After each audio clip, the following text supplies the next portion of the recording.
प्रिय साथियों, आप सभी को मैं प्रेम पूर्वक नमन करता हूँ।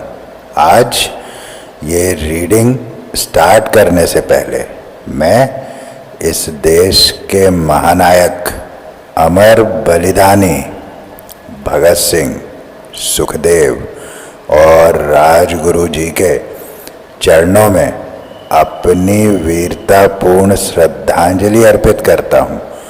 वीरतापूर्ण श्रद्धांजलि कह रहा हूँ क्योंकि वास्तव में ये वीरतापूर्ण श्रद्धांजलि के ही अधिकारी हैं।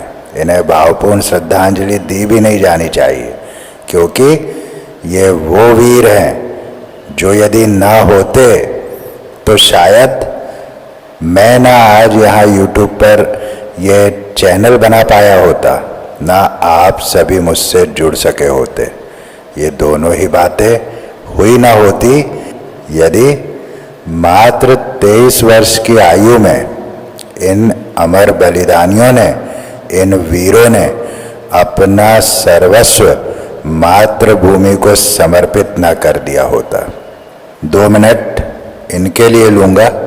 यदि आप न सुन सकें तो फॉरवर्ड करने का ऑप्शन हमेशा होता है, किंतु मैं तो चाहूँगा कि इसे सुनना चाहिए, क्योंकि हम अपने महानायकों को भूल रहे हैं, असली महानायकों को भूल रहे हैं और नकली महानायकों को हमने सर पर बिठा रखा है, जिन्होंने ऐसा कोई कार्य नहीं किया जिससे उन्हें नायक कहा जा सके। वास्तव में हम महानायक हैं जो ऐसे लोगों को महानायक बना बैठे हैं जिन्होंने अभिनय किया है। मैं मानता हूं कि वो एक अच्छे अदाकार हो सकते हैं, वो एक अच्छे अभिनेता हो सकते हैं, किंतु महानायक नहीं हो सकते। ये मैं बार बार कहूँगा। महानायक यदि इस देश में कोई है तो वो अमर बलिदानी ही है। अमर बलिदानी भगत सिंह, सुखदेव, राजगुरु, सुभाष चंद्र बोस, ऐसे महानायक हमारे देश में धूमिल हो रहे हैं। और ये विषय न केवल चिंता का है बल्कि शर्मसार हो जाने का भी है, स्वयं पर लज्जित हो जाने का भी है, क्योंकि मात्र 75 वर्ष की स्वतंत्रता में हम 1000 वर्ष की गुलामी को भूल गए। 800 वर्ष मुगल और 200 वर्ष अंग्रेजों के क्रूर काल को भूल गए। ये बहुत ही लज्जाजनक बात है। दूसरा पहलू भी इसका बताता हूँ। आप देख ही रहे ना, औरंगजेब जीवित है, औरंगजेब आज भी जीवित है। आप इसे भूले ना, ये औरंगजेब मरा नहीं है। इसको कुछ विशेष लोगों ने विचारों के माध्यम से जीवित रखा है। खैर, उनके जीवित रखने से कुछ होता नहीं है। अभी आपने देखा ही होगा, चल ही रहा है इस समय, कि किस तरह से औरंगजेब को अपना सुल्तान बताने के नारे लगाए जा रहे हैं। तो खैर, औरंगजेब भी एक कायर ही था और उसको सुल्तान बताने वाले तो महाकायर हैं। औरंगजेब ही नहीं, जितने मुगल यहाँ आए थे वे सब कायर ही थे, झुंड में रहने वाले कायर। तो विषय ये है कि औरंगजेब तो जीवित है, किंतु हमारे देश के असली हीरोज, हमारे देश के महानायक धूमिल होते चले जा रहे हैं। मात्र 75 वर्ष में हमने अपनी स्वतंत्रता की उस भयंकर लड़ाई को, उस भयंकर दौर को भुला दिया। आप कभी सोच कर देखिए कि वो क्या लोग रहे होंगे जिन्होंने 23 वर्ष की आयु में निर्णय लिया कि मैं सर्वस्व निछावर कर दूंगा। वे जानते थे कि गिरफ्तारी के बाद उनका बाहर आना लगभग नामुमकिन है, किंतु फिर भी उन्होंने गिरफ्तारी दी। उसके पीछे बहुत बड़ी सोच थी। उनको शरीर से प्यार नहीं था, क्योंकि वे अलाइन थे, वे जानते थे कि उनको कहीं नहीं जाना है, ये शरीर ही तो है। वो इतने अलाइन थे 23 वर्ष की आयु में, इतने एनलाइटेंड थे 23 वर्ष की आयु में, कि वे जानते थे कि उनको कहीं नहीं जाना है, वे तो यहीं रहेंगे। और हुआ भी यही, उनके जाने के बाद वे हजारों शरीरों में जीवित हो गए, आज तक जीवित है। तो ये विषय मेरे दिल को छूता भी है और बहुत बृहद विषय है, इस पर बहुत चर्चा करूंगा तो समय कम पड़ जाएगा। तो इस चर्चा को विराम दूंगा उस महान क्रांतिकारी की लिखी 4 पंक्तियों से। ये 4 पंक्तियां स्वयं भगत सिंह जी द्वारा लिखी गई थी उनकी फांसी से पूर्व। तो वे लिख रहे हैं कि लिख रहा हूं मैं अंजाम आज, कल जिसका आगाज आएगा। कह रहे हैं मैं आज अंत को लिख रहा हूं, किंतु इसकी शुरुआत कल होगी। कह रहे हैं कि लिख रहा हूं मैं अंजाम आज, कल जिसका आगाज आएगा। मेरे लहू का कतरा कतरा रंग लाएगा। मैं रहूं न रहूं, पर वादा है तुझसे, मेरे बाद वतन पे मिटने वालों का सैलाब आएगा। और हुआ भी यही। जब सारी मानवता को ताक पर रखकर गलत तरह से इन तीनों की हत्या कर दी गई, उसके बाद भारत में विस्फोट हो गया क्रांति का।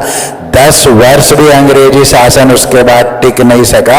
1942 में भारत छोड़ो आंदोलन शुरू हो गया, 1931 में फांसी दी गई थी, किंतु उसके बाद अंग्रेजों का रहना दूभर हो गया था देश में, क्योंकि जगह जगह लोग बलिदान होने को तैयार हो गए थे।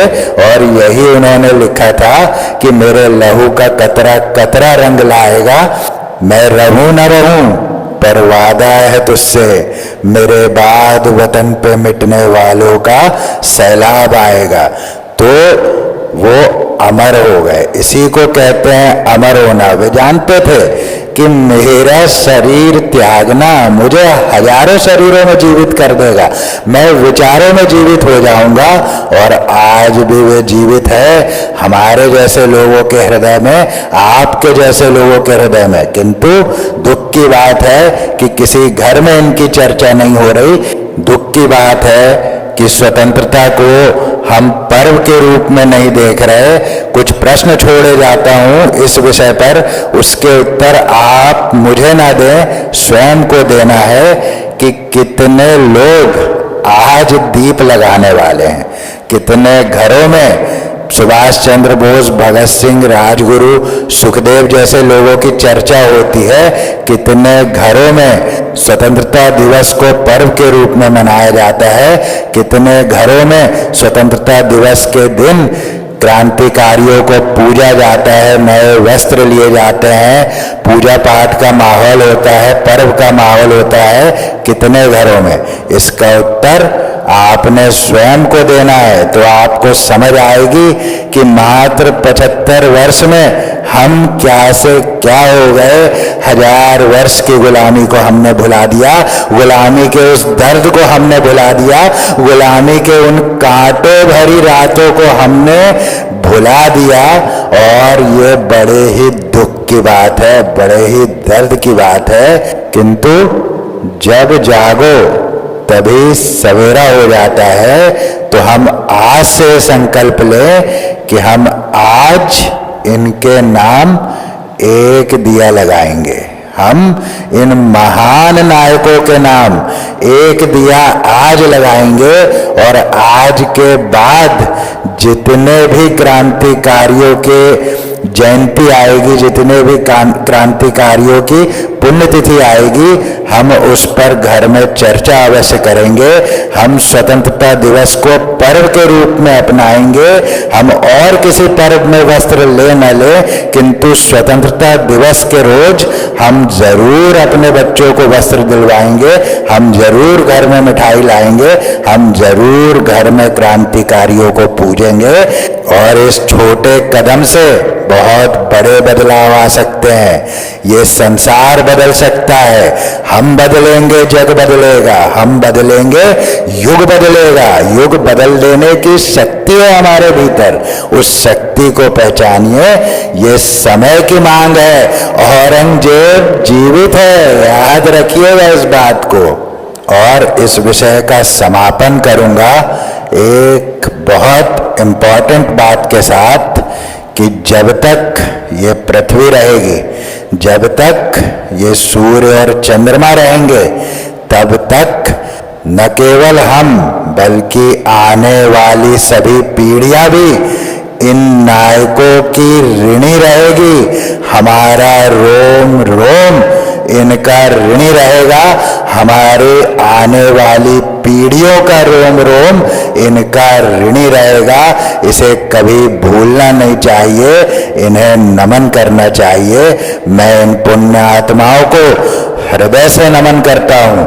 मैं इन पुण्य आत्माओं को धन्यवाद देता हूँ। ये वास्तव में धन्य ही थे जो इतने इतने लोगों को धन्य कर गए। ऐसी आत्माएं तो करोड़ों वर्षों में भी पृथ्वी पर प्रकट नहीं होती। तो चलिए बढ़ते हैं रीडिंग की ओर। रीडिंग की शुरुआत करूंगा दो पंक्तियों से कि मौन नहीं है ये, विजय का उल्लास है।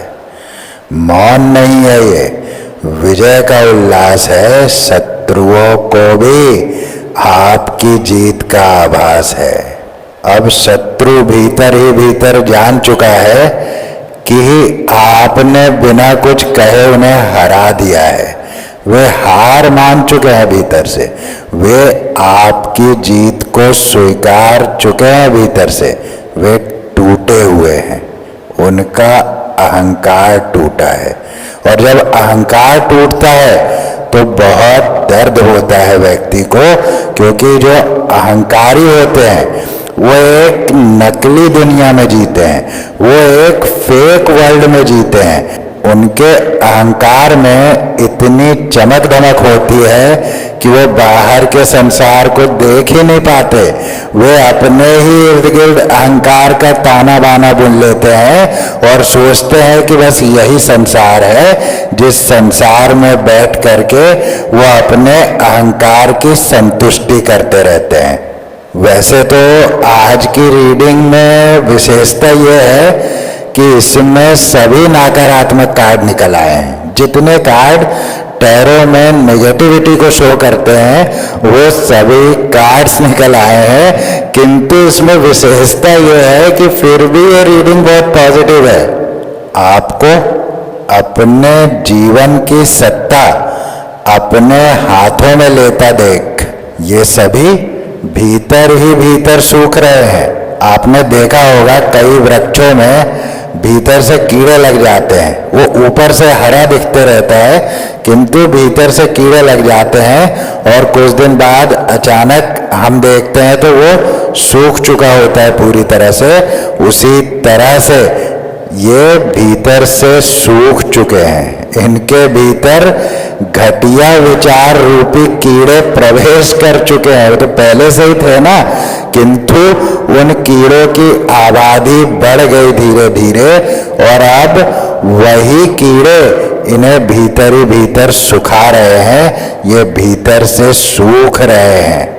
इसमें एनर्जी ले रहा हूं मैं उस व्यक्ति की जो आपको छोड़ गया था, किसी जमाने में छोड़ गया था, कुछ समय पूर्व छोड़ गया था। और इसकी ऊर्जा मुझे बता रही है कि ये व्यक्ति बहुत फेक है, नकली है।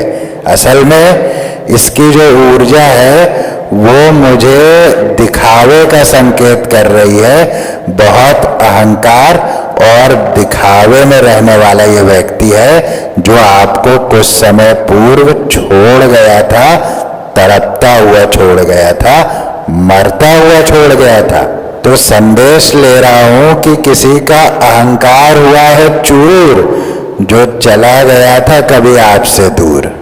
और अब ये सभी जिन लोगों ने मिलकर ये पूरा कांड किया था, ये सभी अब आपके भीतर के योद्धा को पहचानने लगे हैं। ये समझ गए हैं कि आप कोई हल्की पर्सनालिटी नहीं है, आपके भीतर एक योद्धा बसा हुआ है जिसकी पहचान इन्हें अब जाकर हुई है।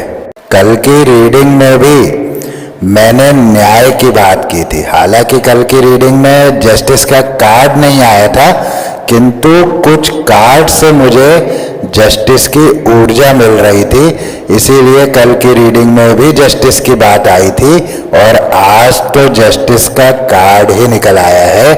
तो निश्चित रूप से आपके जीवन में तो जस्टिस हो चुका है आपके जीवन में जस्टिस, जिसके परिणाम स्वरूप ही आप जो अपने भीतर स्ट्रेंथ का अनुभव कर रहे हैं, जो शक्ति आप अपने भीतर अनुभव कर रहे हैं, वो इस जस्टिस का ही तो परिणाम है। आपकी लाइफ में जस्टिस बहुत पहले हो चुका है, इसका आपको अंदाजा नहीं है, क्योंकि यदि जस्टिस ना हुआ होता तो आपको वो स्ट्रेंथ ना मिली होती जिस स्ट्रेंथ के चलते आपने इन सब परेशानियों को झेला है। वो उसी न्याय के परिणाम स्वरूप आपको दी गई है स्ट्रेंथ, वो शक्ति कि ठीक है, इन्होंने आपके इर्द गिर्द परेशानियों के गुंबद खड़े कर दिए।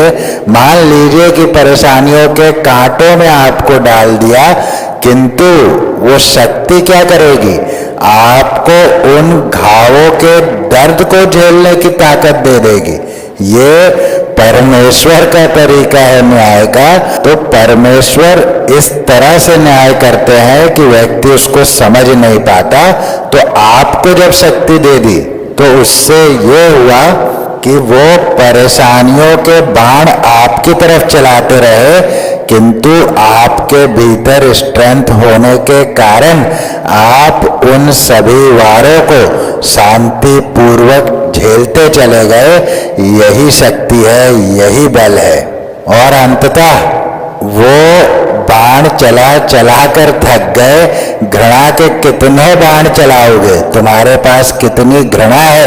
परमेश्वर तो ये भी चेक कर लेते हैं कि तुम्हारे पास कितनी नफरत है, कितनी घृणा के बाण तुमने छुपा रखे हैं। तुम चलाओ, और चला चला के जब वे थक गए तो आज अपने आप को परास्त देख रहे हैं। आपकी विजय के उल्लास को वो सुन पा रहे हैं। हालांकि आपने किसी प्रकार का कोई शोर नहीं किया, आप तो मौन हैं। आपके मौन ने ही उन्हें परास्त कर दिया है। आपको कुछ कहने की आवश्यकता नहीं पड़ी। यही बल है, यही शक्ति है, यही स्ट्रेंथ है, यही न्याय है जो आपके साथ हुआ है। और उसका परिणाम अब वे सभी देख रहे हैं। उनकी हार हो चुकी है, वे स्वीकार चुके हैं भीतर से अपनी हार को। आपकी तरफ भ्रम के स्पेल्स किए गए, आपको भ्रम में डाला गया, आपको जगलिंग पोजीशन में डाल दिया। मैं ये एनर्जी ले रहा हूं 2 ऑफ पेंटिकल के कार्ड से।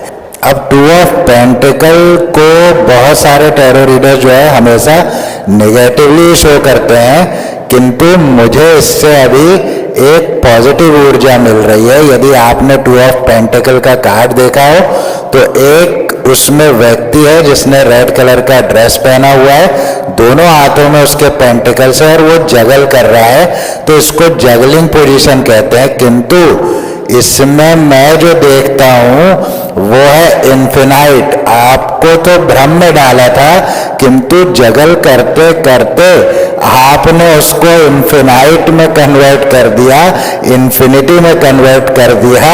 और धीरे धीरे उसी जगलिंग से आप आगे बढ़ने लगे। आपको उसी जगलिंग में आनंद आने लगा और उस जगलिंग को ही आपने अपनी शक्ति में कन्वर्ट कर दिया। ये मैं ऊर्जा ले रहा हूं, तो बहुत सुंदर ये ऊर्जा है, इसे आप अवश्य क्लेम करें।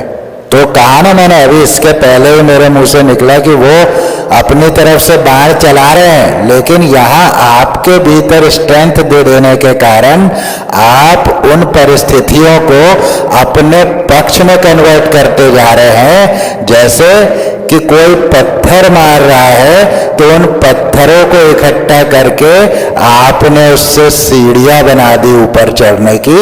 ये भावना आपके भीतर आ गई उस स्ट्रेंथ से। तो ये परमेश्वर का न्याय है आपके जीवन में कि आप उनके फेंके हुए पत्थरों से अपने ऊपर चढ़ने की सीढ़ियों का निर्माण कर सके। ये स्ट्रेंथ आपको परमपिता परमेश्वर ने दी है। इसका अनुभव अवश्य आप कर रहे होंगे। यदि अब तक नहीं किया है तो इस वीडियो के मिलने के बाद से आप अवश्य इस स्ट्रेंथ का अनुभव अपने भीतर करेंगे। मैं देख पा रहा हूं कि आपकी इनहेरिटेंस से, यानी कि आपकी जो कुछ पैतृक संपत्ति है उससे आपको अवश्य कुछ लाभ हो सकता है। ऐसा संदेश मुझे मिल रहा है कि आपको इनहेरिटेंस से कुछ लाभ हो सकता है। इस समय आपका क्रिएशन पावर भी स्ट्रांग है। इस समय आपके भीतर क्रिएटिविटी जन्म ले रही है, नए नए आइडियाज जन्म ले रहे हैं। ऐसा भी समय आपका है ये। तो जरूर यदि आपके अंदर कुछ क्रिएशन है, कोई ऐसी बात है, तो उस पर आपको वर्क करना चाहिए।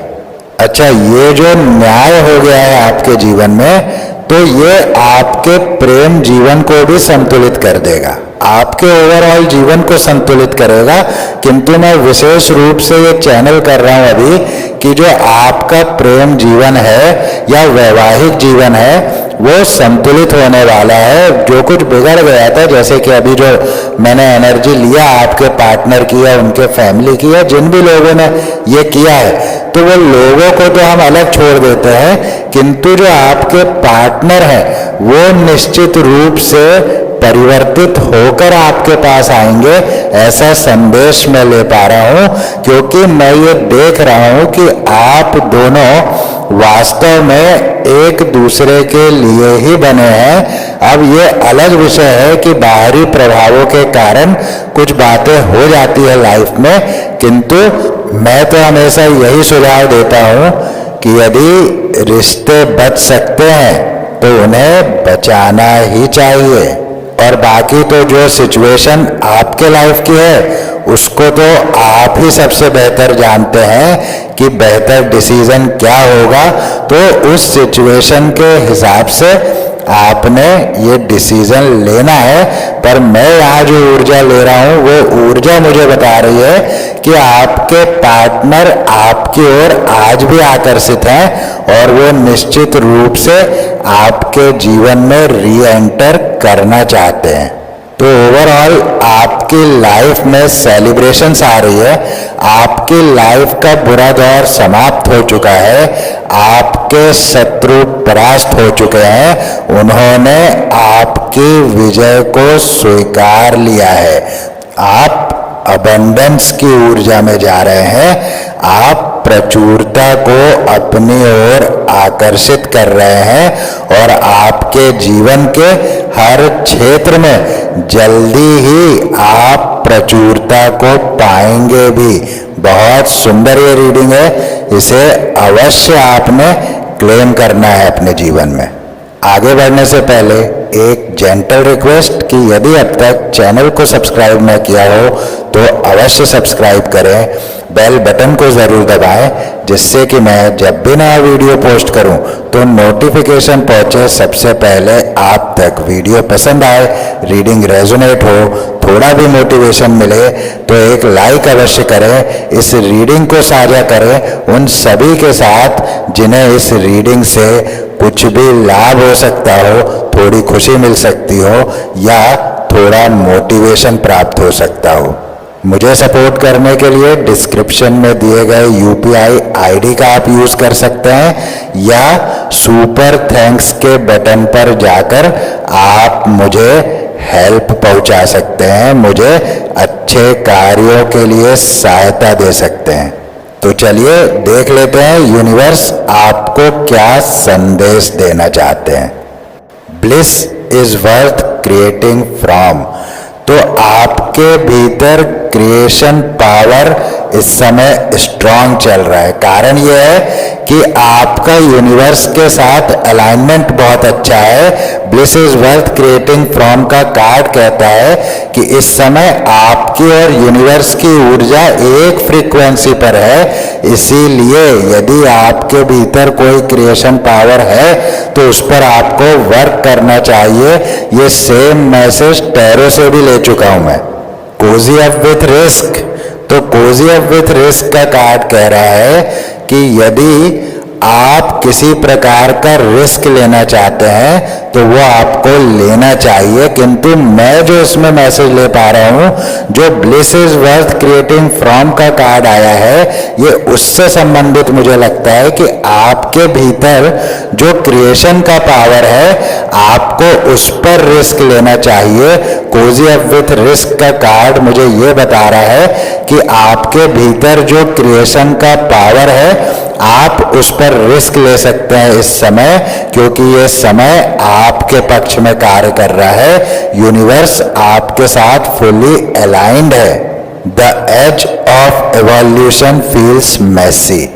तो जब हम बदलाव के दौर में होते हैं, जब हम बदलाव के मुहाने पर होते हैं, तो हमें लगता है कि चीजें बिगड़ रही है, बातें बिगड़ रही है। जिसका कारण यह है कि जब हम बदलाव की तरफ चलते हैं तो हमें आगे की चीजों को अपनाना होता है और पीछे की चीजों को छोड़ना होता है। तो यही छोड़ने और अपनाने में दिमाग में एक भ्रम की स्थिति पैदा होने लगती है और हमें ये अंदर से आवाज आने लगती है कि चीजें बिगड़ रही है, किंतु वास्तविकता ये नहीं है।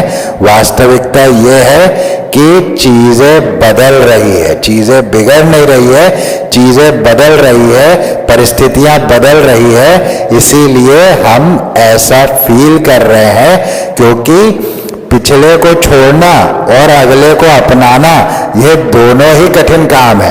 तो इसीलिए ऐसी फीलिंग आती है। और यदि आप ऐसा फील कर रहे हैं तो आप समझ लीजिए कि आप बदलाव के दौर में हैं। Fall in love with your own story. अपनी ही कहानी के प्रेम में डूब जाएं। उस कहानी में इतना कुछ है कि आपको बाहर प्रेम ढूंढने की आवश्यकता नहीं पड़ेगी, क्योंकि आपकी तो अंतरात्मा ही प्रेमी है। तो प्रेम को आप अपने भीतर ढूंढें, अपनी कहानी से प्रेम करें, उसके अनुभवों से प्रेम करें, तो आपको आने वाले जीवन में बहुत सहायता अपने ही जीवन की कहानी से मिलने वाली है। ये संदेश देता है fall in love with your own story का card. Stop, drop and ground. रुकिए, ठहरिए, ग्राउंडेड हो जाइए। आपको चिंता की आवश्यकता नहीं है। जो बीज आपने बोए थे अब वो अंकुरित होने लगे हैं। तो मैं संदेश ले रहा हूं कि आप जो निराशा में चले गए थे कि आपने बीज तो बोया था किंतु वहां कोई हलचल नहीं दिखी थी बहुत दिनों से, तो आप हताश होने लगे थे कि शायद वो बीज से अंकुर नहीं फूटेगा। किंतु सत्य का जो बीज आपने बोया था अब वो अंकुरित हो रहा है। इसीलिए आपको ये संदेश दिया जा रहा है कि रुकिए, ठहरिए, ग्राउंडेड हो जाइए, चिंता मुक्त हो जाइए, क्योंकि अब आपकी सत्य निष्ठा का फल आपको मिलने वाला है। अब वो अंकुरण भी आपको दिखेगा और वो पौधा बड़ा होता भी दिखेगा, पेड़ बनता भी दिखेगा और उसके फल भी आप चखेंगे। जो सत्य निष्ठा आपने अपने भीतर रखी है, ये समय आपको सूद समेत वो लौटाने वाला है। तो आप अपने अच्छे कर्मों का प्रतिफल पाने के लिए स्वयं को तैयार करें। इसीलिए कहा जा रहा है स्टॉप, ड्रॉप एंड ग्राउंड। इससे एक और संदेश मैं लेता हूं कि आपको ग्राउंडेड होने की आवश्यकता है। आप बाहर जाएं, आप मॉर्निंग वॉक पे जाते हो, इवनिंग वॉक पे जाते हो, या न जाते हो तो अब जाएं और थोड़ा चप्पल वगैरह उतारकर, जूते उतारकर घास पर चले, ग्राउंडेड हो जाए, आपको इसका लाभ मिलेगा। आपको बहुत शांति मिलेगी, बहुत शांति, क्योंकि प्रकृति हमें बिना शर्त प्रेम करती है। तो यही थे आज के संदेश, यही थी आज की रीडिंग। इस रीडिंग को यहीं देता हूं विराम, फिर मिलूंगा नेक्स्ट रीडिंग में। तब तक के लिए जय श्री राम।